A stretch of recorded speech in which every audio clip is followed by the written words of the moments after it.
Welcome back. A spectacular piece of brutalist architecture. Looks like it was accidentally a whole load of seaborne containers that just were dropped here.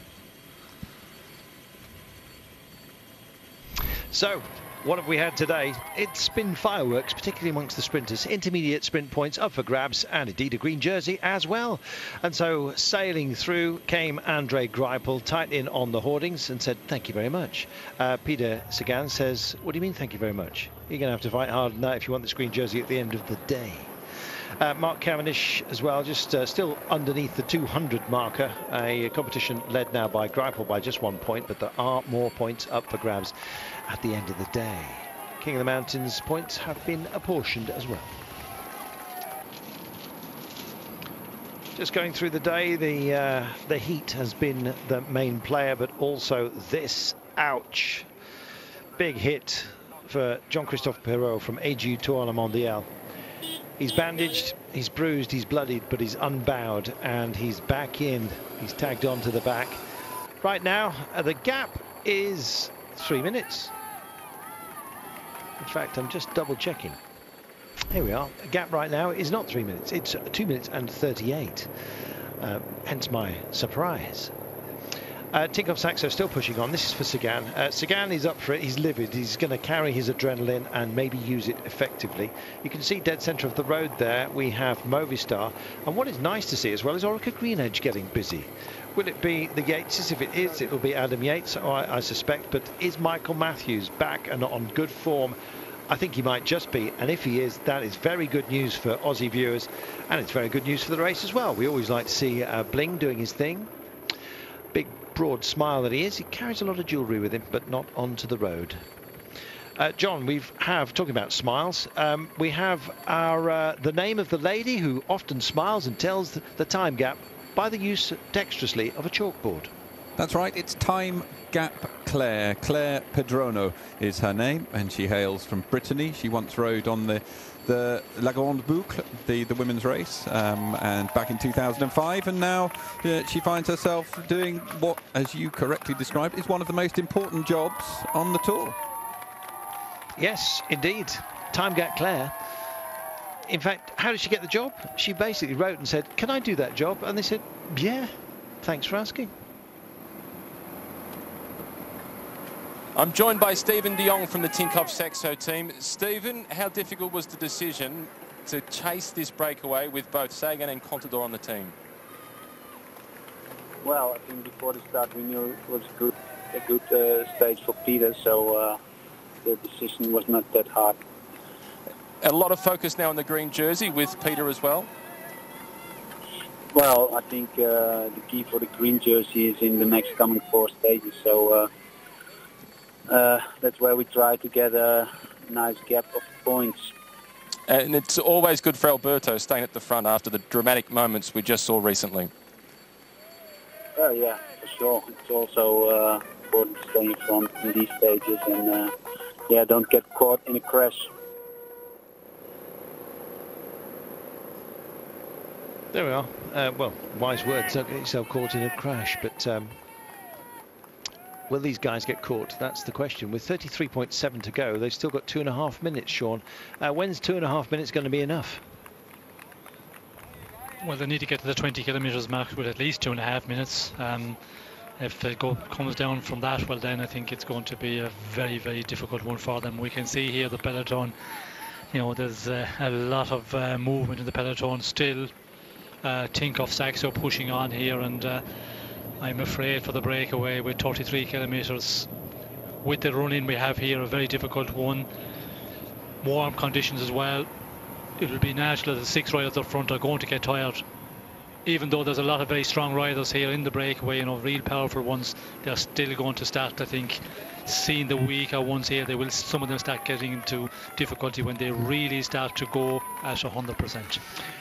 We're hearing that you're not hearing us very well at home, and we apologise for that. Apparently, it is to do with the heat that is rising here, and it's causing all kinds of problems with the microwave link. Are you hearing us okay, John, yourself, as you're back in Paris, as we're beaming to you first? I am hearing you loud and clear. Very, very clear line to me.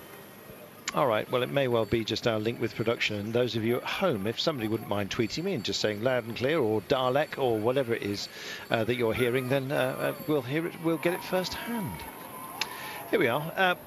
The aforementioned Lamprey Merida. Is it possibly going to be the day when the pip squeaks? That's Pippo Pozzato. I put too many P's in there. Nice to see Orica Greenedge as well, Sean, joining the fun. That suggests that Matthews may well be up for it.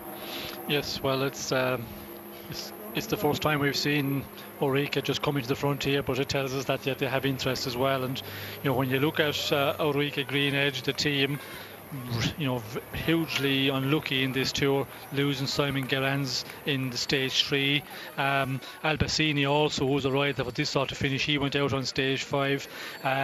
Then Dal Limpy, of course, also out of the race. So there's 3 riders down, and that is going to make it difficult. But it's good to see. It just tells us that Michael Matthews is feeling better, and after what he's been through, because he's had some horrible days after the crash there, he's suffered and battled through, and if he can just have a go for this stage, well, it will be good for today and for the days to come.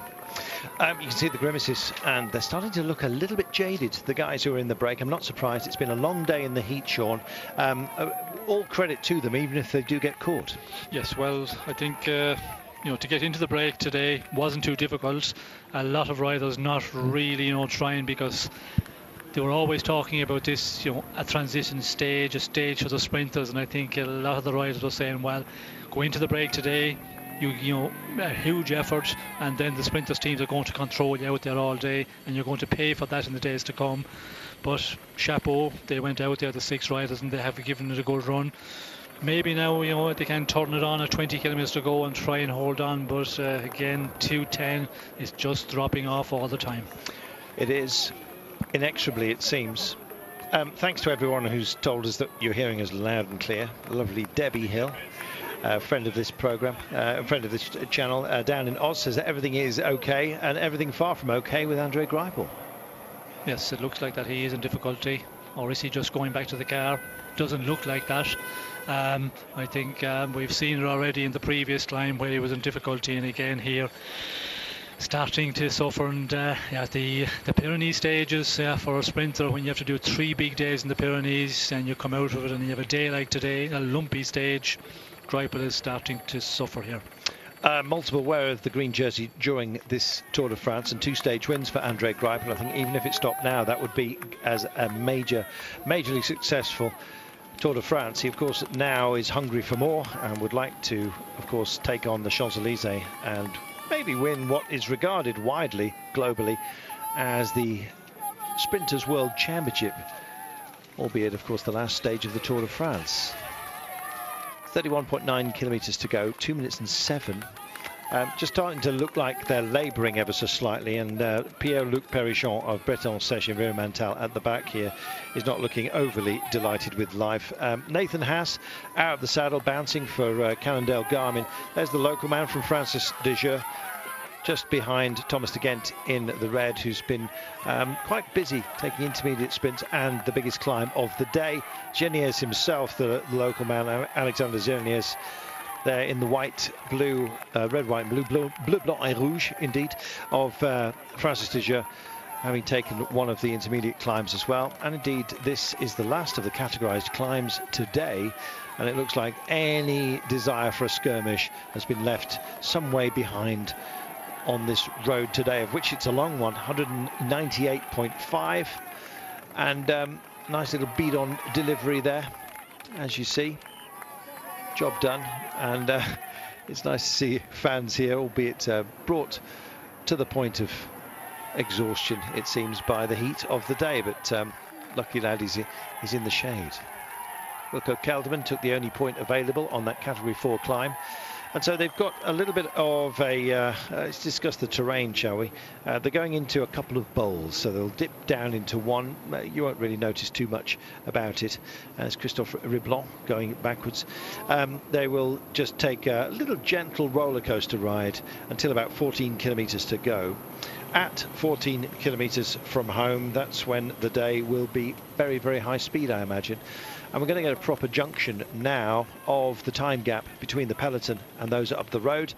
And there's a man who really is suffering, and even the gauze is not holding all of the crimson stuff, I'm afraid, for Jean-Christophe Perrault, who's taken a big hit today. He's been back to the medical car 3 times now, and dressings have been changed, and he's fighting to stay in touch with this race, Sean. He's a vital component within AG2R Le Mondial, even as a hurt rider. Well, you would expect him to be, but in this tour he hasn't been a great advantage to the team. I don't think he hasn't been doing much at the beginning of this tour. He was the man finishing second last year on the podium to Nibali. There was big hopes from that he would do another place in general classification. I was always concerned to repeat a podium place would be difficult, but I did think, a top 10, but he is a long ways off that form, as there's many other riders, and he's just back in the bunch, and that is something he needed to do, because he was, a minute and 40 or something down there after his crash. To get back in the peloton here and stay in for as long as possible, and possibly in the end he will go out with some riders that will be dropping off. But he saved the day. Get through and see what the results show up, what the exams show up if his wounds. But another day through, and that's what the riders are doing who are really suffering. Just tick off the days as they go. Welcome back. Andrew Court says loud and clear in Hong Kong. We've got people in Brunei, the United States. We're going global. Been a few complaints as well. Cliff Davies thinks we're speaking too much French. We're in France, Cliff. So just calm. 27 kilometres to go. I don't know. People want it all here. Some of you like a bit more French. A bit more pace, perhaps? Well, have some then. And here come Katusha. This is for Christophe, I'll be bound. And he's got a great chance today. Out front, it is Orica Greenedge, as you can see, on the nose of the chasing pack. Minute and 50. And the brake's starting to look doomed, Sean. Yes, it's not looking good. 150 at the moment, and coming down all the time. And as we can see there, the 6th breakaway, they start to be suffering the pulling faces a bit, and it's not surprising. And the peloton, just more teams starting to appear on the front of affairs, and that's not looking good for our break of the day. No, it's not. We'll see how they go. Genius is still up there, and here he is on the nose. Is he going to be minded to skip off? We'll see. For the time being, it must be tiring for them, especially at the temperature that we've had. Even though the man from France just wipes his nose at the moment, almost, you can see almost, well, very nervous, I imagine, on this approach. He's 26.1 kilometres from going home, essentially, and the gap is at 1 minute and 43.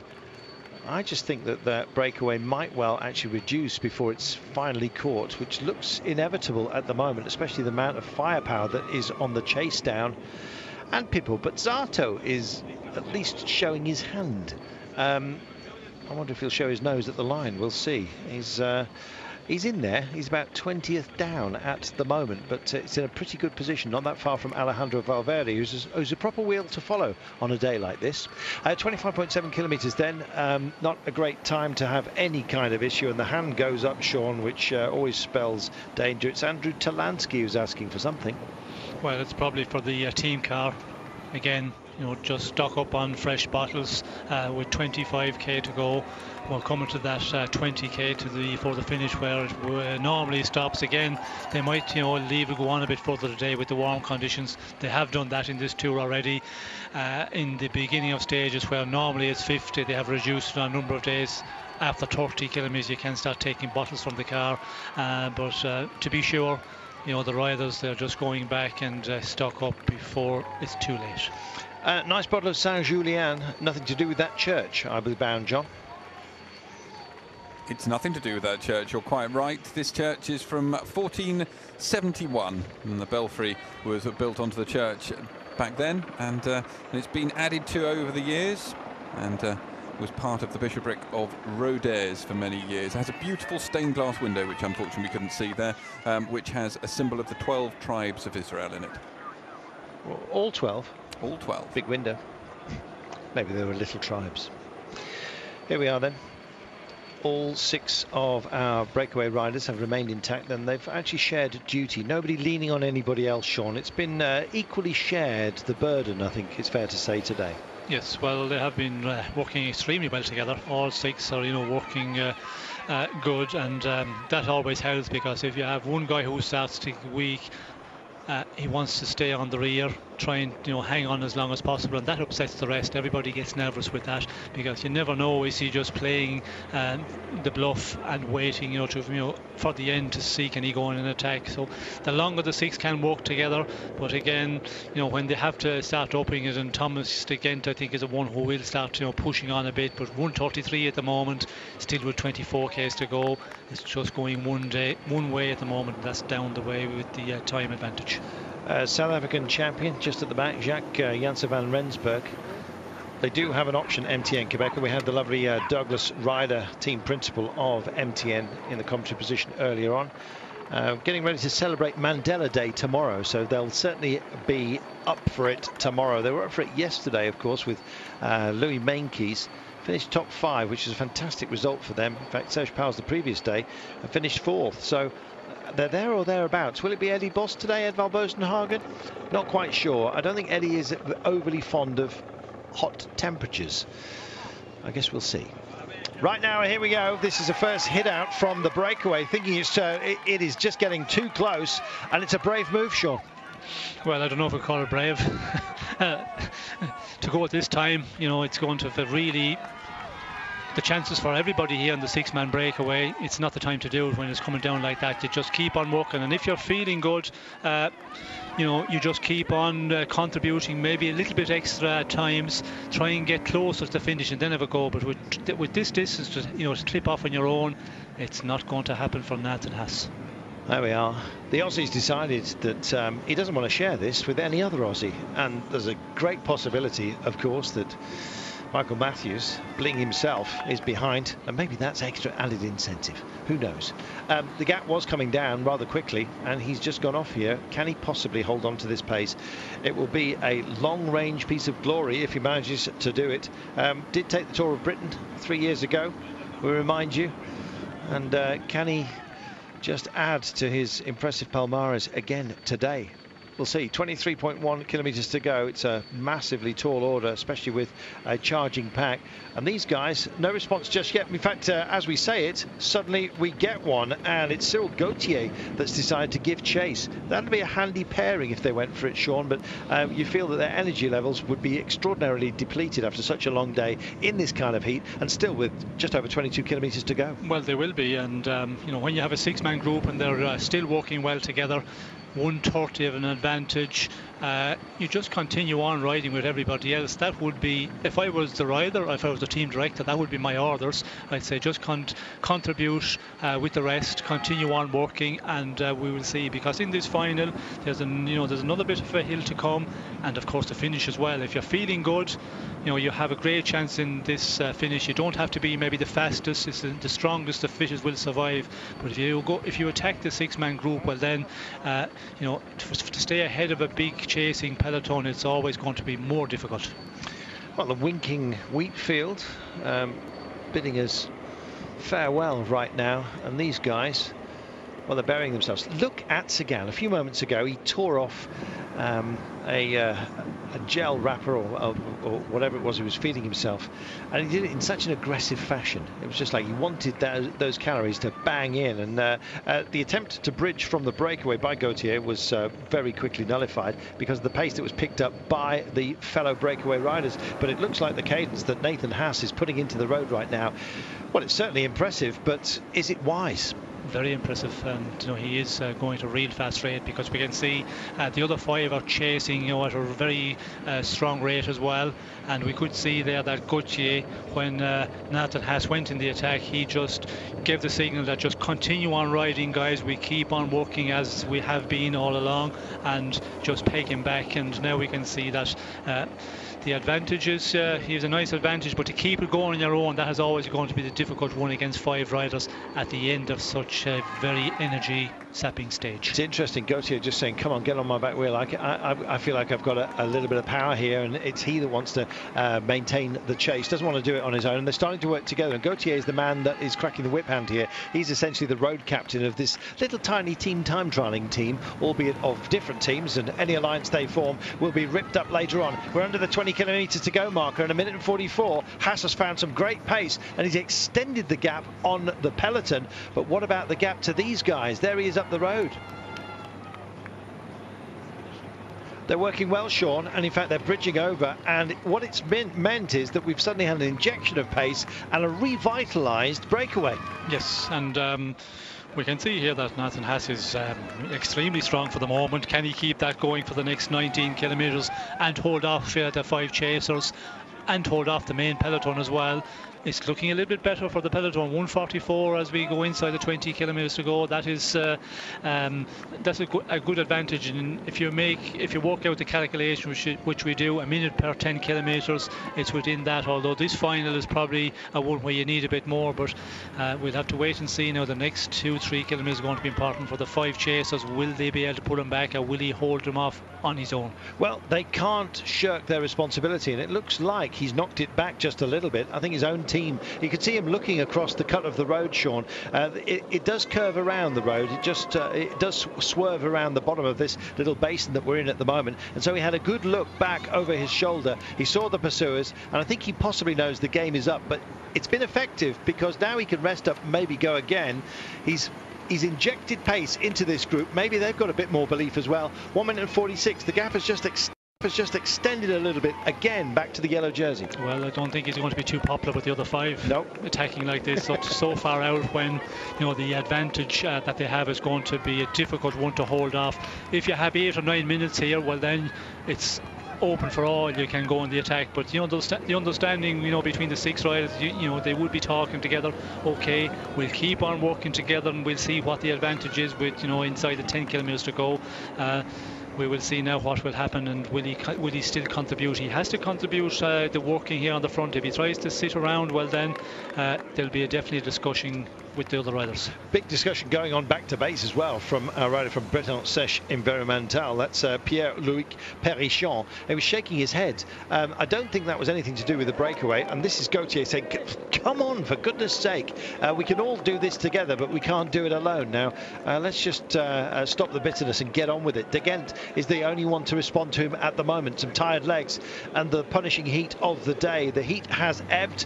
Has the demeanour of these guys suddenly, in a little electric shock, rode through this breakaway at the behest of Nathan Haas, this 26-year-old Australian. He sped off, and in fact it put a bit of punch back in them, and right now they hold 1 minute and 42 over the peloton. If they can hold on to this 1 minute and 42, by the time we get under the 10k marker, it's that finely balanced at the moment. They've found some more pace, Sean. Maybe they believe, and maybe these guys are just getting a little bit disheartened. It's Tinkoff Saxo that are being requested or required to do so much work, and Daniel Tekla-Hamanot has come up for MTN Quebecer, former wearer of the polka dot jersey, that today is being nursed on behalf of Chris Froome by Joaquim Rodriguez, by the way, who was second in that competition. Chris Froome, of course, wearing the yellow jersey. It's busy, Sean. Yes, it's very busy in the front. We can see the peloton, travelling at 48 kilometres per hour. It's a little bit uphill here. That tells that there's a fast pace. 44 here for the breakaway. Depending on where they are on the road as well, you cannot really take too much from that. But the 6, we can see it's coming down once again, 1:31. And I think there's some of the riders thinking here, just keep a little bit in reserve here, and it's just a tense moment here between the 6 at the moment. Sign language, Gautier, just putting a finger towards his temple. I think it was a visual expletive. Are you nuts? I think is what he was actually saying. And of course, the target for his ire was Nathan Haas. Nathan Haas wearing number 163, nearest to us. In fact, he's at the back of this group, a group that he put a bit of pace back into. At least he did that for us sitting here at home. The rest of the breakaway group didn't like it. 16.7 kilometres to go. Minute and a half. When's that going to be enough, Sean? Well, they have to have the minute and a half at 10 kilometres to go to have a chance holding on. We can see the peloton is just starting to up the pace, and if they can hold that 1:30 at 10 kilometres to go, well then they could put up a good battle to go all the way. Let's see if they do it. Let's talk about the terrain that we're dealing with right now, Sean. In 2.3 kilometres time, they start a climb, a proper one. They're dealing with one at the moment, but it really will kick up. It's a bit like going over the ridge of a bowler hat, and they come back down into Rodez, and then they've got to deal, if you like, with the upturned rim of said hat to the line today. And it's the last 600 metres where there's 500 metres of what will be sheer hell at the end of 198.5 kilometres today. Yes, it's going to be a real difficult finish here, and if the 6 riders happen to hold on and they have that 15-20 seconds coming into the final number of kilometres, you can lose that so quickly on the run in here. In the last 600 metres you can lose 15-20 seconds very quickly if you have to give it your all 5-6 kilometres out with a peloton just travelling at much faster rate. Looks like some kind of ceremony. I'm not sure whether it's time for evening vespers at the Abbaye de Bonnicom.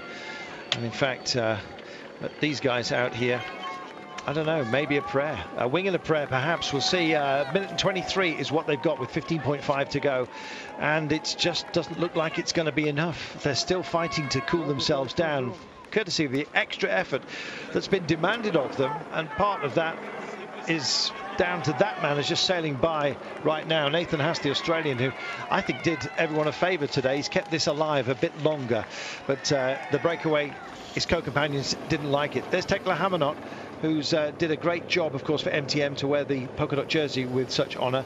He is guiding in at the moment what looks like Tyler Farrar, and ultimately, I suspect, Norwegian champion Edvald Bosen Hagen. Could be a great day for MTN Quebec, but then again, likewise for plenty of others. This man has had a very, very rough day, but he's holding on. How brave is that? I think you're looking at our Combativity Award winner by the end of today as an absolute certainty.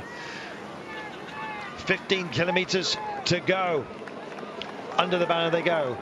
Well, there's green jersey points up for grabs as well, and how crucial is that going to be? First 15 finishers across the line will get points today. It's not an enhanced sprinters points day. There are 2 more of those, so 30 up for grabs. 15 riders score points. There are the top 5: 30, 25, 22, 19, 17. Will it be the breakaway that hoover up all those? Will Sagan come through it? Don't think Greipel's going to be there. Sagan trails Greipel by a solitary point because Greipel nicked the minor points in the initial intermediate sprint. Sagan didn't like it, told him so, and in fact told his team to get up here because he quite fancies it today. Trouble is, so do plenty of others. Christoph of Team Katusha is in the mix, as you saw, just sailing by Tinkoff Saxo. It's busier, far busier at the front, and it's like cracking a whip hand over these guys. And one man who has really shown some scars today is Jean-Christophe Perrault for AG2 Le Mondial. We wish him the best, and indeed hope that his medical injuries aren't as serious as I suspected they were on his elbow, but he's still racing on. What a Trojan he is. Likewise, performance from the 6 men who are in the breakaway are 1 minute and 9, and the pace does not look overly focused, but it is. And look at these guys, they're wrestling with it, and bye-bye it is for British Environmentals. Perichon just can't keep up. 6 become 5, Sean. It's a battle of attrition. Yes, and we can see it's Thomas de Gento is pushing on up front. As we mentioned, when he gets into a breakaway, he just can be so powerful in the end and go on, and he's the one who will split the group here.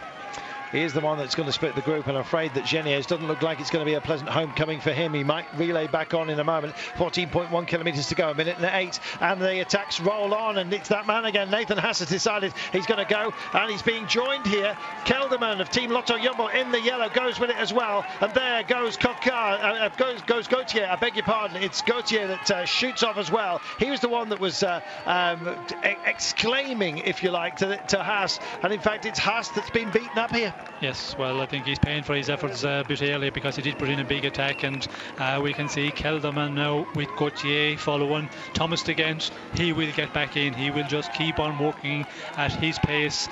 He's able to do that.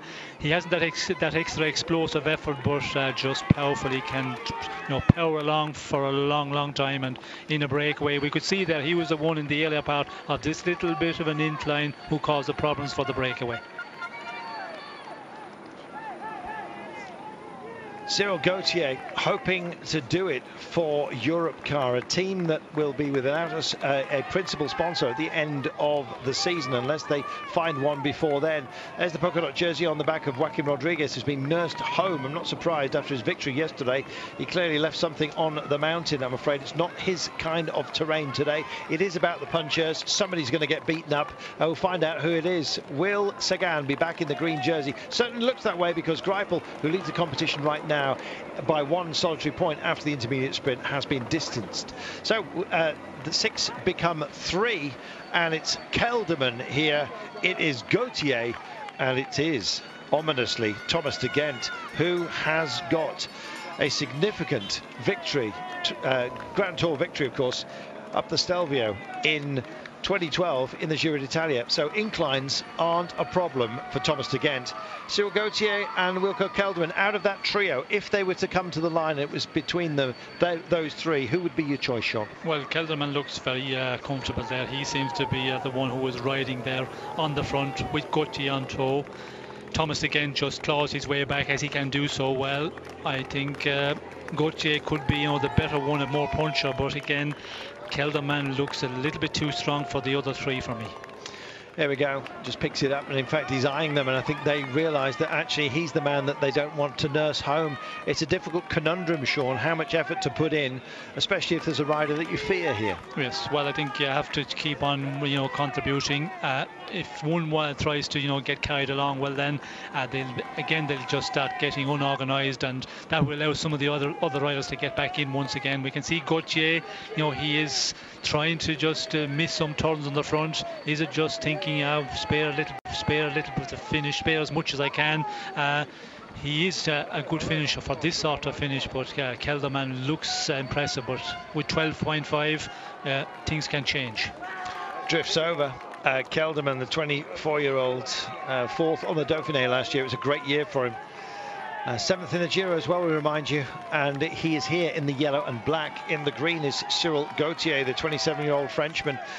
He's pulling all kinds of faces. I wonder if they have a special little seminar led by Tommy Vogler, his teammate, from the bad clown lexicon of faces. Who knows? Gauthier may well pull a few more before we get to the end today. Somebody's going to be smiling, though. Might be Thomas de Gent. King of the Mountains in the Paris-Nice, the 28-year-old Belgian.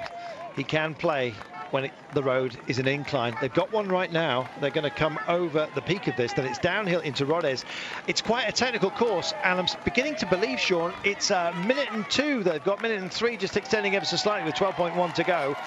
It's a feisty trio, and I think that all of these 3 possibly have something left in the tank. Well, I think they're the strongest of the breakaway. Kelderman looks to be that little bit stronger. We can see Thomas again still riding, and the rest I think is going to be difficult for him.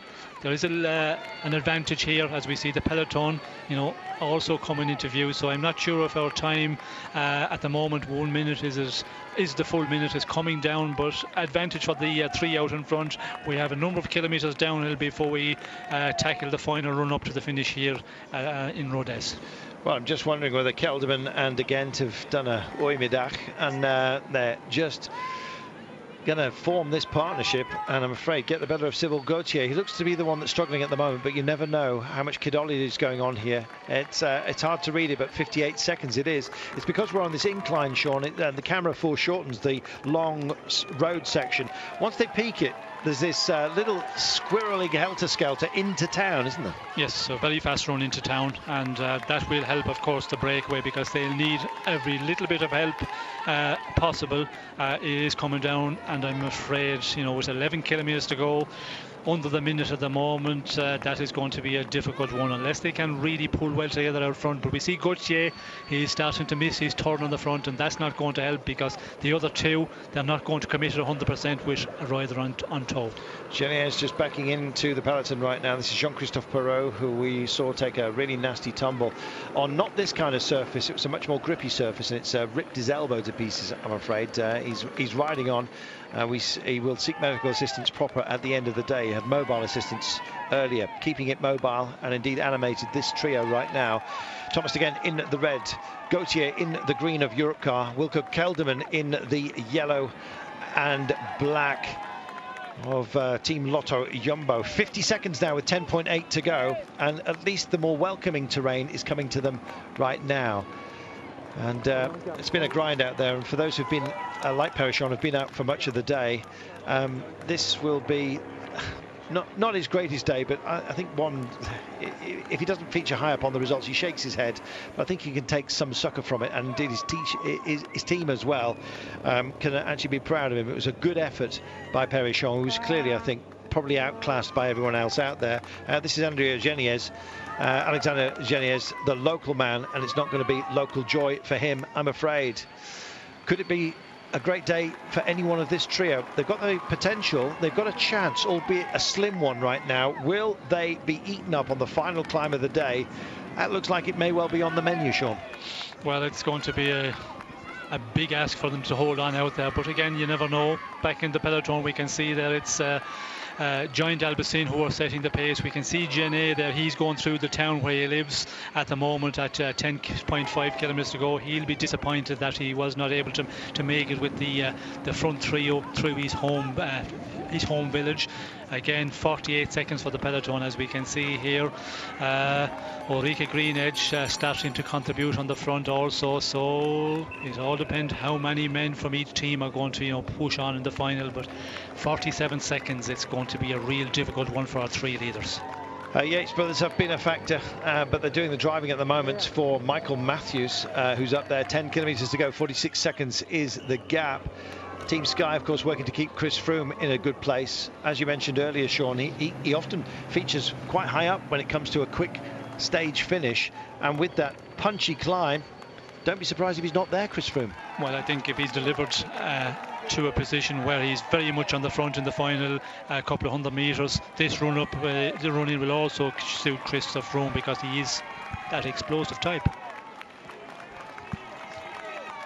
9 kilometers to go. Chris Froome, is he getting greedy? He certainly was for time when he won up to La Pierre Saint-Martin, lunging the bike, you may remember, on that uphill climb. Every second counts as far as Froome's concerned, and he wouldn't mind a few more, quite frankly, today if it's on offer. Yes. Meanwhile, there's Nathan Haas, who really animated or reanimated the breakaway. Unfortunately for him, he's about to be caught, and it's a pack that's being led at the moment by MTN Quebecer, just followed by Giant Alpecin. And there, of course, you can see Sky behind Orica Greenedge. And Sky working for Chris Froome, and that magical moment will come when we pass the 3Ks to go marker. There is Tommy Vogler. Not in a happy place, I'm afraid, is our Tommy at the moment. I think it may well be the last season we see Tommy. We'll see whether somebody picks it up, or indeed he up, whether he does move into the media where he's expected to find a home very easily. Good to see Vincenzo Nibali actually functioning very, very well. Had to work hard to get back on after a big split and indeed a puncture for him.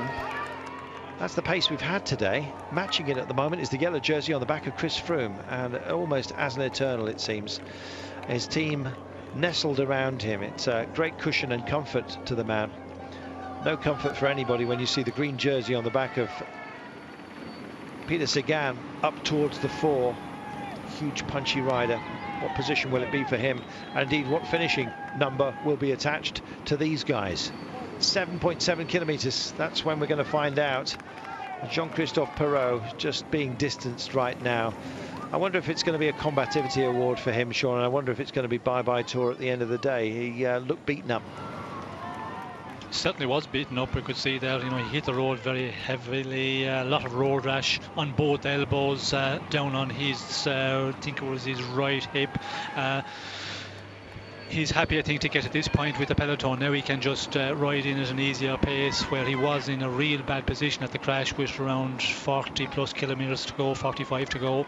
He'll have to see what the damage is, but I don't think looking like there's anything broken, so that is always the first thing, the most important thing. I think he will continue, but we can see out in front here they're really pushing on. 6.8 to go, 33 seconds, and they're just on this flat section, and when they get to that 5 kilometres to go, it starts to go downhill, but the advantage I don't think is going to be enough for them to hold out there.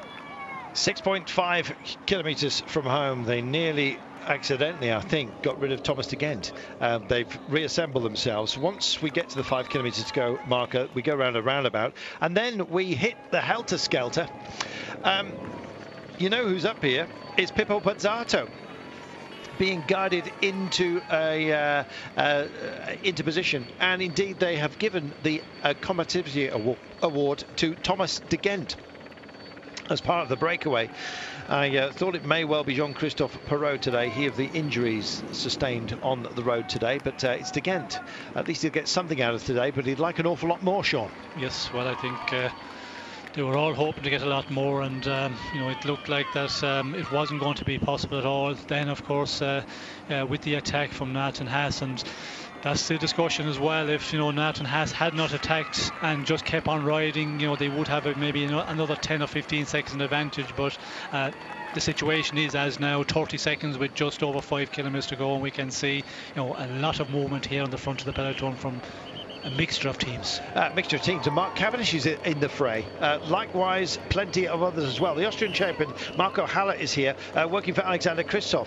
And so, tasty assembly of sprint talent. Now, let's see what we can do when we get off the bottom of this descent. Now, the temptation here is just to enjoy the ride. It would be on closed roads, not normally so. And they're about to tip down and into town. At least they'll have that and be out of sight. 27 seconds is the gap that they've got. You can't quite see it at the moment, but the road is inclined down. It's a downward ramp. It gets to a very, very technical and proper descent, Sean, before they kick up. They're coming under the railway bridge in a few moments' time. Yes, we can see they're just starting to go down gradually, and it gets more of a better downhill for the three out in front. We can see here they're still working very well together. 25 seconds at the moment.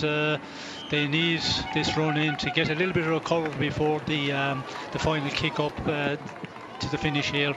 The downhill section will, you know, allow them to recover a little bit, but they have to keep on pushing close to 100%, because with advantage 24 seconds at the moment. Well, it's some sprint elite along with punchers who are out at the front at the moment, and some of you will be very pleased to see that Mark Cavendish is amongst this grouping right now.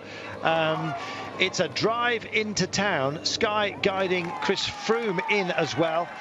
De Gent, Gauthier and Kelderman, here they are, and they are about to take on the remainder of this descent. They just come under this one here, the little road bridge. Kristoff looks in a very good position. He's got Haller, the Austrian champion, to guide him in. Having a teammate at a moment such as this, you might think vital, but it's how you ride everybody else's train, I guess. The green jersey of Sagan is staying very, very close to Kristoff. I suspect that is deliberate, Sean. Kristoff looks lively today. Yes, well, I think Kristoff, we can see there's some of the Katusha riders hovering around the front, and Kristoff is there in that top 10-15 places. We can see MTN and Quebec are the ones who are securing the pace on the front of the peloton, and that is Stephen Cummings at the moment. He's, you know, pulling the peloton along at a very fast pace, still coming down 19 seconds as we go to the 3 kilometres.